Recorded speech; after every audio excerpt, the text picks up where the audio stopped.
বউটার বয়স কত? 8 মাস। তো বাচ্চাটার টেস্টিসটা যদি আমরা দেখাই, তার একটা অন্ডকোষের টেস্টিস ভিতরে আছে, কিন্তু বাম পাশের টেস্টিসটা নাই। যদি না থাকে তাহলে সমস্যা নাই, যদি থাকে এবং এটা বের করা না যায়, অপারেশন না করা হয়, এটা পরবর্তীতে কোনো এক সময় এটা ক্যান্সার হবে। টেস্টিস থাকার কথা কিন্তু নিচে, পাচ্ছি কোথায়? জিস উপরে।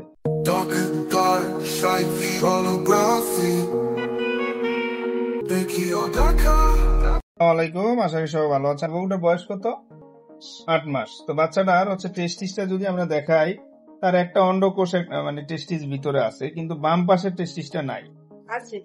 আছে না, আছে বলতে এটা উপরে আছে। তো আমরা এটা উপরে স্ক্যান করতে যে কোথায় পেলাম, দেখেন জাস্ট উপরে, জাস্ট এই খাদ্যনালী দেখা যায় জাস্ট উপরে। এটাকে আমরা আনডিসেন্ডেন্ট টেস্টিস বলি। আমরা যদি লাইভ দেখাইতে যাই, দেখেন এটা খাদ্যনালী, এখানে এই প্রস্রাবের থলি, আর এখানে টেস্টিস থাকার কথা কিন্তু নিচে, পাচ্ছি কোথায়? জিস উপরে। এটা মানে, এবং টেস্টিসটা যদি আমরা তারা অপারেশন করে না নামাই, তাহলে এটা কোনো এক সময় হয়তো বা কপাল খারাপ হলে ক্যান্সার হয়ে যাবে। এই জন্য যাদের বাচ্চার ছেলে হবে, তাদের জন্মের পরে আপনি চেষ্টা করবেন তার অন্ডকোষের একটা আল্ট্রাসোনোগ্রাম করে যে অন্ডকোষ গুলা ঠিক আছে কিনা, ঠিক জায়গায় থলিতে আছে কিনা, ওইটা দেখার জন্য। কারণ অনেক সময় অন্ডকোষ উপরে থাকলে কোথায় থাকে খুঁজে বের করতে হবে। যদি না থাকে তাহলে সমস্যা নাই, যদি থাকে এবং এটা বের করা না যায়, অপারেশন না করা হয়, এটা পরবর্তীতে কোনো এক সময় এটা ক্যান্সার হবে। ভালো থাকবেন। এটা আনডিসেন্ডেন্ট টেস্টিস, খুবই অসাধারণ একটা কেস, আমি পেয়ে থাকি।